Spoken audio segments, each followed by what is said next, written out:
Здравствуйте, дорогие подписчики и гости моего канала. Начинаем тему служебные имена. Служебные имена описывают расположение предмета в пространстве и заменяют в основном предлоги. Сегодня у нас первое служебное слово «üstünde», которое заменяет предлоги «над», «на». Но слово «üstünde» употребляется не только как поселок, но и иногда как наречие.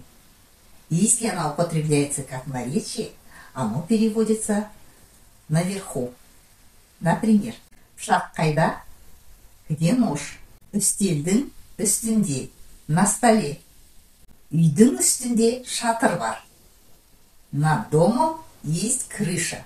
Если слово «üstünde» употребляется как поселок, существительному добавляются окончания родительного падежа. Давайте посмотрим следующий пример. Üstünde кім тұрады? Кто наверху живет? Білмеймін, жастар. Не знаю, молодые. Здесь слово «üstünde» употребляется как наречие.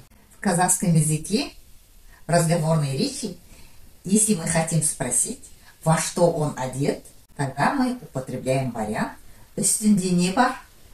Ақ көйлек, белая рубашка или же белое платье. В казахском языке слово «көйлек» переводится и как рубашка, и как платье. На этом мы сегодняшний урок завершаем, а в следующий раз у нас будут другие служебные имена. Поэтому не пропускайте уроки, подписывайтесь на канал и до следующей встречи.